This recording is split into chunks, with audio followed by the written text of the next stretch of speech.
worse things out tonight than vampires. Like what? Like me. Hello again, YouTube fans. I see the numbers are growing like crazy. God, a lot of people's watching this channel now.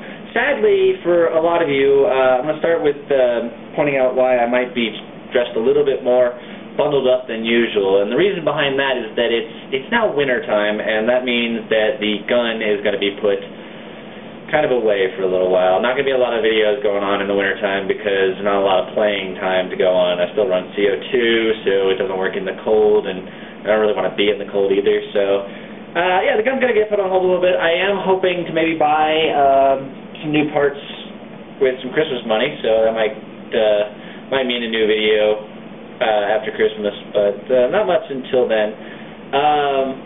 So I decided to change it up a little bit and talk about one of my other vices, my other hobbies, and that would be collecting movie stuff. I collect movie props, memorabilia, just anything that represents the movie. Sometimes it's not even like an official prop or an official replica even of a prop. It's just something that symbolizes the film. Hopefully it's something that's rare and only I have it, but yeah, I mean, I just always have done that, especially being a filmmaker. I like to represent films as much as possible, so I decorate my house with everything I can. And so on that note, you might notice there's something a little bit different going on behind here, and that would be right in the middle there, my new blade glaive. Now this thing is not new in any sense of the word. It's a couple years old. Those things came out when the first movie came out, and also it's also a used model that I got on eBay, but it's in pretty good shape for considering. I mean, I got it for $35. I see that thing run from 120 to 220. So I figured maybe I could talk about that for a little bit. I'm going to put some gloves on here because it's very shiny and very prone to fingerprints. So just to be safe and clean. So yeah, as you can see, it comes on a nice little plaque there. I'm going to leave the plaque mounted to the wall. It's not easy to get it on and off, so I'm just going to take the blade off real quick and show you guys. It's got some good weight to it. The edges aren't sharp. Well, not all of them. These little spines here are actually pretty sharp, but it does actually work like the movie where it folds in half. And that's neat for all that. Now, when I get into I talk to a lot of other collectors and stuff like that. They have a tendency to sort of believe in the prop a little bit too much. They look at it and they say, "Oh, it's so cool that you can get the actual prop from the movie, and some company made it, so they got to make it work like the movie." And it's like, oh, well, no, it's not. In fact, usually most of the stuff I get, if it's some sort of official prop. Not official prop, I mean, well, hey, hell, even an official prop, but a replica of a prop, it's generally going to seem very cheaply made, and this definitely has that feel. So, locking it out like that, it's got the little blade logo on there, and I'm not kidding when I say this, it feels, and I swear I can hear, tape. I think it's taped on, so eventually I'm going to have to work up the courage to tear that off and see what's underneath, and either weld it myself back on or glue it or something. But it's definitely loose on there, and it honestly sounds like there's tape underneath. I kid you not. When it's unlocked, there's a little bit of a give going there. It doesn't feel very sturdy. In fact, even the locking mechanism, you can't hardly see it, but maybe I'll get a close-up video here, is actually just like a typical pocket knife. It's just, you just push it to the side. It's the cheapest mechanism ever for releasing it that I could ever imagine. And then when it's folded like this, it certainly doesn't hold in any way, shape, or form. In fact, it over folds a little bit. So generally, handling this thing feels like it's just going to break if I do too much of it. And so many people out there, they want to buy this stuff and they expect that you can just be just like the movie. You can just take it and just.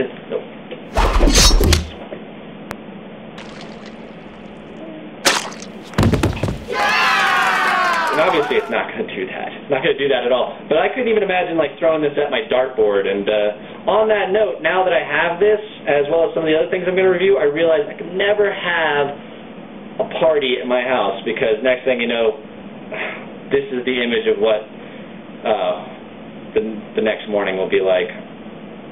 It's not a pretty sight. But still, for the decorative purposes of it, putting it up on my wall and stuff like that, I'm really quite pleased with it. And I've always wanted one of these, so I'm really happy to finally have one, and glad it's up there. And I decided to put it on this wall between the posters because it's kind of my, you got Marvel, and then you got, another superhero, I forget who Kick-Ass is represented by, but this is also from Glaive, which is Marvel, so, it kind of fits right there. It works. So, yeah, we're just going to put that back up there before I drop it or something and either stab myself in the foot or break it. The company Factory X, when Blade 2 came out, made two others. They made the Shredder Glaive, and they made the Cyclone Glaive, and advertised it as, his new Glaives from the movie, and, sold them at a pretty penny, $100 at least, and now that they're discontinued, they're all over the place in price. But the thing is, when I collect something, it has to be in the movie. Like, it has to be somewhere in the movie. It can't be just something representing the movie. And I've researched it, I looked over the entire movie, and no point in time do either one of these appear in the movie. This obviously appears in the movie, as you can see from, this scene right here.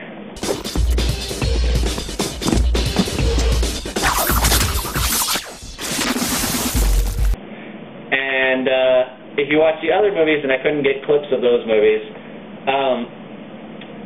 it does not appear at all, ever, in the movie. The second movie or the third movie.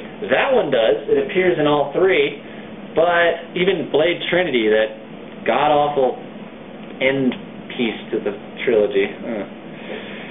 But yes, the other two do never show up, so there was no point in me investing in those or getting those or anything like that. I got the one I want, I got the one I need, so I'm going to stick with that.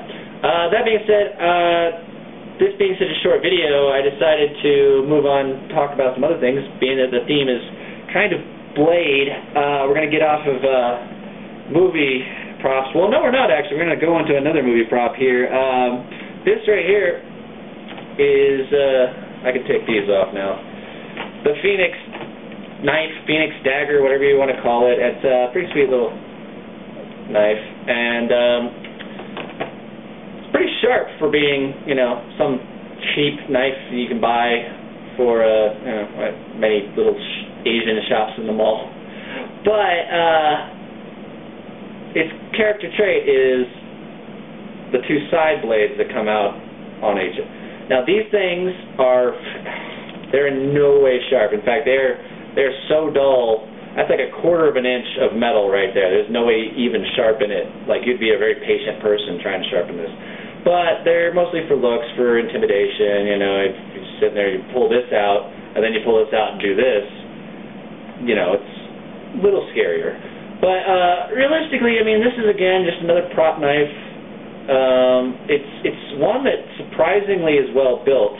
The mechanism works great. You can do it slowly or you can do it quickly. But just in general, this knife is purely for props. And you might ask, what movie is this a prop from? Well, it's commonly mistaken for a different movie I'll get into in a second, but actually what movie it's from is the horribly bad B movie starring Mario Van Peebles, known as Solo. Solo's the perfect soldier. No one will cry when Solo is gone. We'll simply build another one.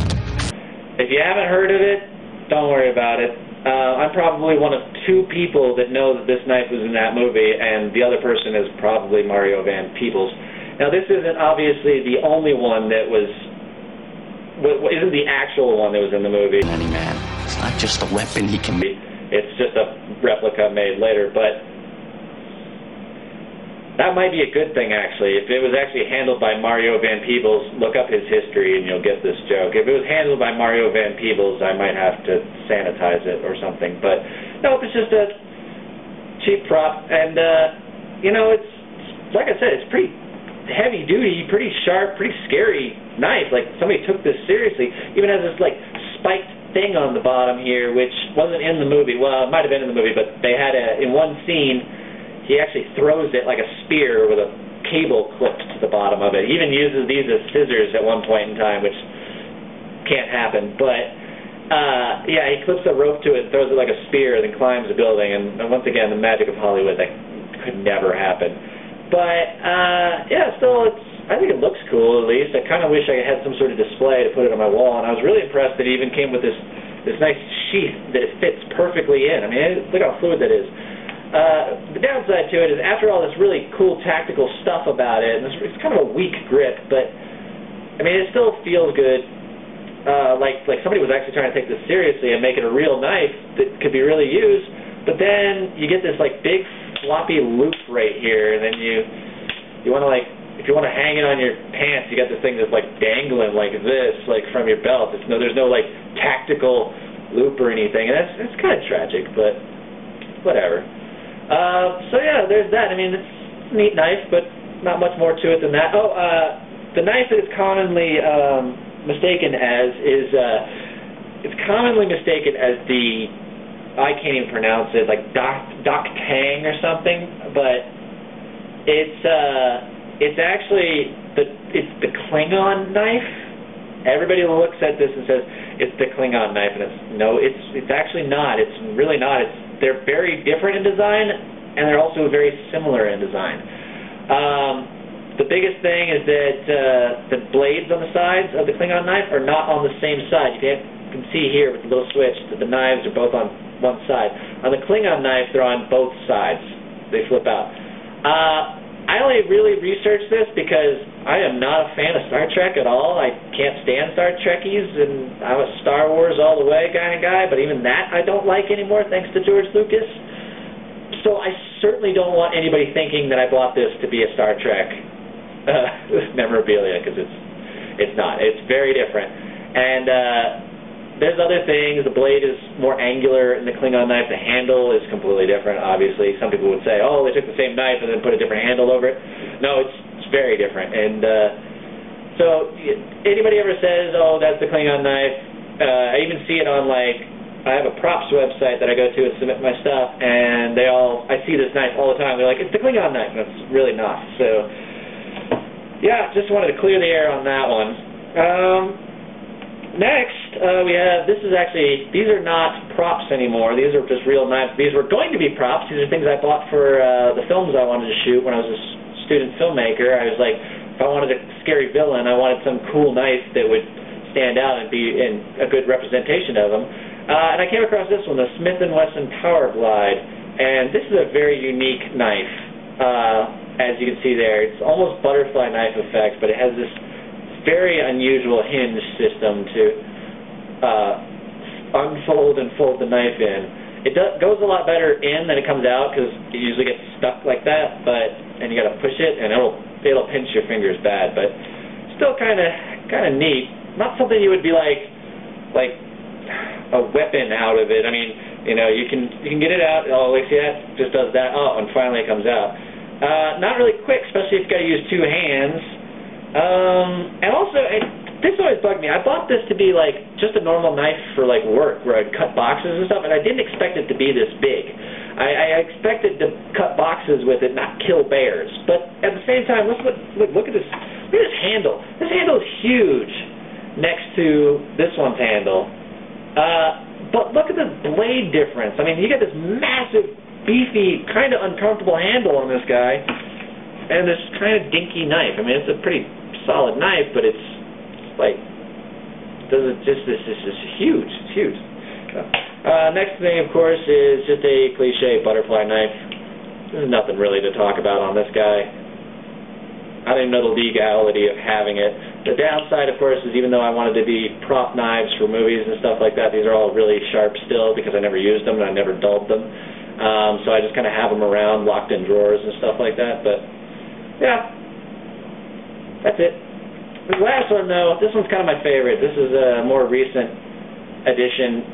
This is the Smith & Wesson HRT OTF, stands for out the front, Tanto blade. And you're asking yourself, so what's so cool about this knife? And be that. Spring assisted, switchblade style. I mean, it doesn't actually, you have to fold it back in, you push it just a little bit, and until it activates, and then it clicks out. Kind of intimidating, kind of scary, and again, I'm not sure how legal it is. But yeah, it's got a little safety catch. You flip here, slide it back in. It's not very hard to do. You can kind of do it one-handed. A little hard to do once you get down to the bottom. It even has a little safety switch right here, which now I can't push that at all. So that way it's not in your pocket and then turning you into Lance Armstrong. And even neat here, it's got a little glass breaker on the bottom. So even though I'm not sure if this is legal to have or whatever, I'm kind of tempted to find out and then keep it in my car, because I feel like if I'm ever in danger in my car and this is somehow easily reachable, then, you know, first I only need one hand, open it up, quick, cut my seatbelt, and then use this little thing to break the window and climb out. Maybe? I don't know. Still, you gotta admit, just that's cool when it works. Let's try that again. You know, that'd be intimidating. So, yeah, pretty neat little knife. Talking about $35 here.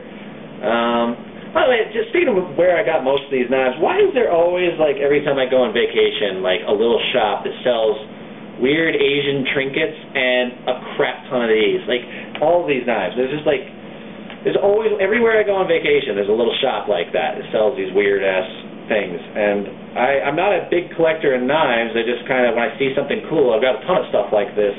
I got the airsoft guns and weird stuff. Anytime I see something cool that could be neat in a movie, I kind of want to pick it up and hold on to it, and then I never use it, but then I have it, and it's like, oh, look at this neat little thing I have. Yeah. Anyways, that's all for that. If you guys have any questions or anything like that, make sure to comment on my posts and stuff like that, and let me know, and I'll reply as I can. And thank you for watching again, and I'll see you next time with some more collectibles, maybe next week.